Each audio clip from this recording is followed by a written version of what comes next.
here? I have some activity sheets. Anybody? You may be feeling alone right now. This week has been really unusual, hasn't it?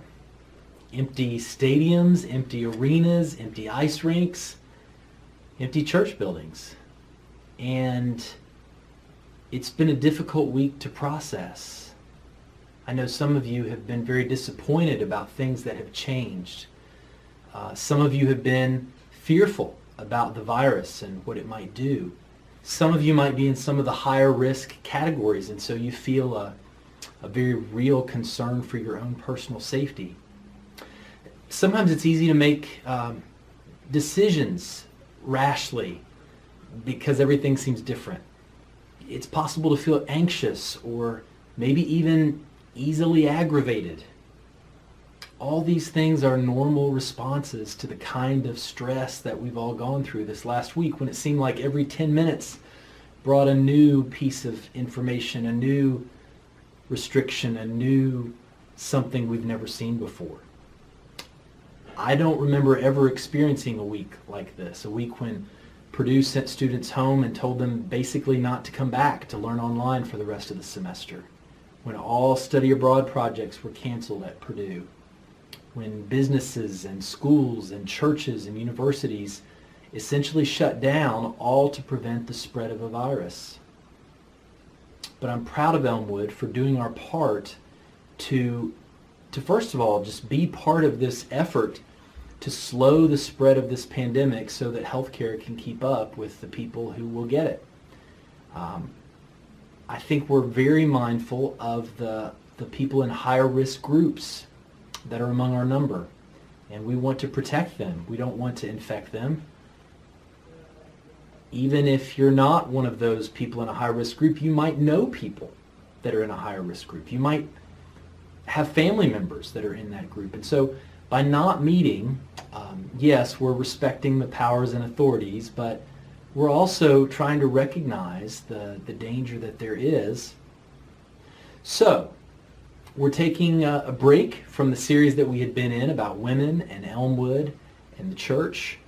And as long as this lasts, I don't know how long that will be, but until we get the all clear, each week I'm going to be recording a short message, a short lesson that you're welcome to watch on your own or with your family or maybe with your life group. And I hope that it's a word of encouragement and gives you some food for thought when we're not able to meet together as we usually do. So, our youth group is working now on their projects and dramas and puppet shows and songs for leadership training for Christ. And this year's theme is 2 Samuel. And so, again, as long as this lasts, I'm going to take my lessons from 2 Samuel so that we can all be kind of on the same page, even though we're not all in the same room. And in our first lesson today from 2 Samuel chapter 1, we're going to look at two idioms that I think have their origins right here in the first chapter of 2 Samuel. And the first one is, don't shoot the messenger. We don't like to get bad news. And so our natural response sometimes is to be angry at the person who brings it to us. Somebody tells us something we don't want to hear, and in fact, often we anticipate that response. And so when we give the bad news, we may even put our hands up and say, hey, don't shoot the messenger. I just need to tell you this. I just was asked to give you this information. In the story here we have in 2 Samuel 1, I am taking some liberties. Obviously, there's no shooting of guns at this point, and David actually doesn't do the killing himself. He has one of his men do it, but I think you can see the concept still at work here. Now, by tradition, the Greeks invented this idea. Sophocles wrote several hundred years after this story, "No one loves the messenger who brings bad news." And that's true enough, but I think this story illustrates it even better. If you have a Bible with you, I'm going to be reading from 2 Samuel 1, the first 16 verses. Let's look at this story together. After the death of Saul, David returned from striking down the Amalekites and stayed in Ziklag 2 days. On the third day, a man arrived from Saul's camp with his clothes torn and dust on his head. When he came to David, he fell to the ground to pay him honor. "Where have you come from?" David asked him. He answered, "I have escaped from the Israelite camp." "What happened?" David asked. "Tell me." "The men fled from the battle," he replied. "Many of them fell and died, and Saul and his son Jonathan are dead." Then David said to the young man who brought him the report, "How do you know that Saul and his son Jonathan are dead?" "I happened to be on Mount Gilboa," the young man said, "and there was Saul leaning on his spear, with the chariots and their drivers in hot pursuit. When he turned around and saw me, he called out to me, and I said, 'What can I do?' He asked me, 'Who are you?' 'An Amalekite,' I answered. Then he said to me, 'Stand here by me and kill me. I'm in the throes of death, but I'm still alive.' So I stood beside him and killed him, because I knew that after he had fallen, he could not survive. And I took the crown that was on his head and the band on his arm and have brought them here to my Lord." Then David and all the men with him took hold of their clothes and tore them. They mourned and wept and fasted till evening for Saul and his son Jonathan and the army of the Lord and for the nation of Israel, because they had fallen by the sword. David said to the young man who brought him the report, "Where are you from?" "I am the son of a foreigner, an Amalekite," he answered. David asked him, "Why weren't you afraid to lift your hand to destroy the Lord's anointed?" Then David called one of his men and said, "Go strike him down." So he struck him down, and he died. For David had said to him, "Your blood be on your own head. Your own mouth testified against you when you said, 'I killed the Lord's anointed.'" The Amalekite misjudged David's reaction, didn't he? He didn't think he was bringing the kind of news that might lead to shooting the messenger. But David, instead of being excited about the death of Saul, which I think the Amalekite expected, people must have known that David was next in line, instead of being excited, David mourned. And in fact, he couldn't understand how the Amalekite could treat the death of a king this way. Now, one reason David was upset was, of course, he had respect for the Lord's anointed. He'd had opportunities himself to kill Saul. And even though he'd already been anointed in 1 Samuel 16, he wouldn't do it. So that was one reason. But the other reason, I think, is that he may have suspected the Amalekite was not telling the truth.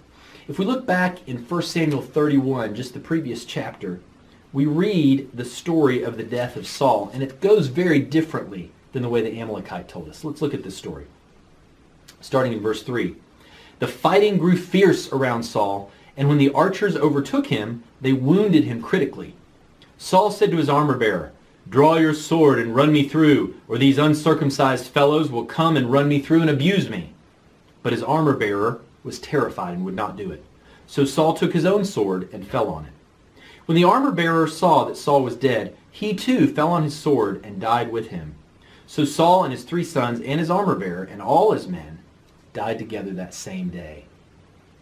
This story doesn't match what the Amalekite told. He doesn't talk about the arrows sticking out of Saul. He doesn't mention all that was going on at the same time. And most tellingly, in 1 Samuel 31, Saul's biggest fear is dying at the hands of an uncircumcised man. That's who the Amalekite is. So it seems very unlikely, given the account of Saul's death in 1 Samuel 31, that the Amalekite had anything to do with Saul actually dying. He just thought it was a story that would make David like him more. And so David's words here, I think, leave some ambiguity. Maybe David knew that this wasn't the whole truth. He just says, "Your blood be on your own head. Your own mouth testified against you." Notice he didn't say, "You killed the king." He just said, "Your own mouth testified against you."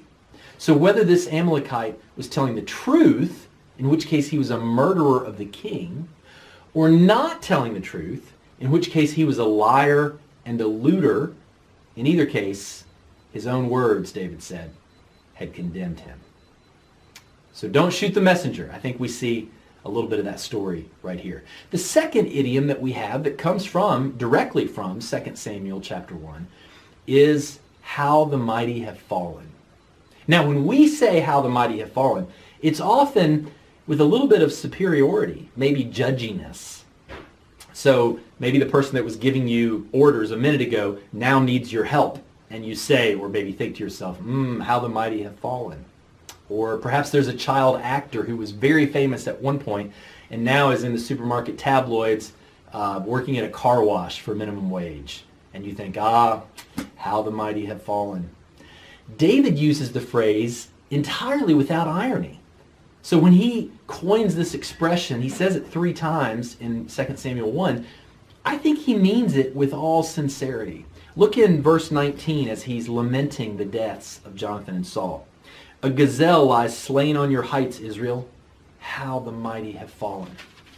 Or verse 25, how the mighty have fallen in battle. Jonathan lies slain on your heights. I grieve for you, Jonathan, my brother. You were very dear to me. And then in verse 27, how the mighty have fallen. The weapons of war have perished. So David coins this expression, but I don't think he's using it the same way we do. He really means it as he mourns for Saul and Jonathan. There's one other lesson, it's not an idiom, that I think comes from this story, and I think it's particularly important this week for us.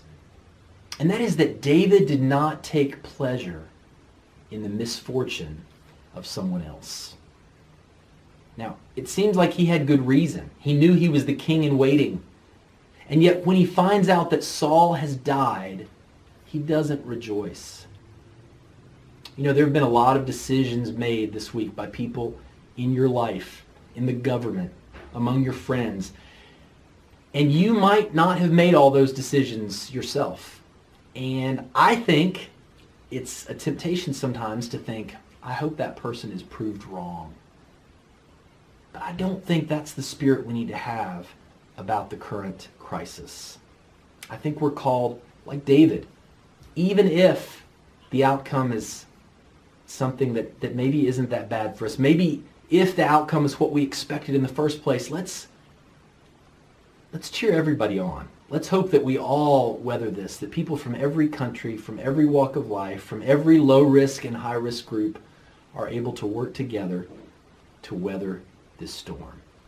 Because our God is big enough to conquer the Philistines and the Amalekites, and yes, even a global pandemic. So stay safe, stay positive, and stay connected to your brothers and sisters in Christ. Have a great week.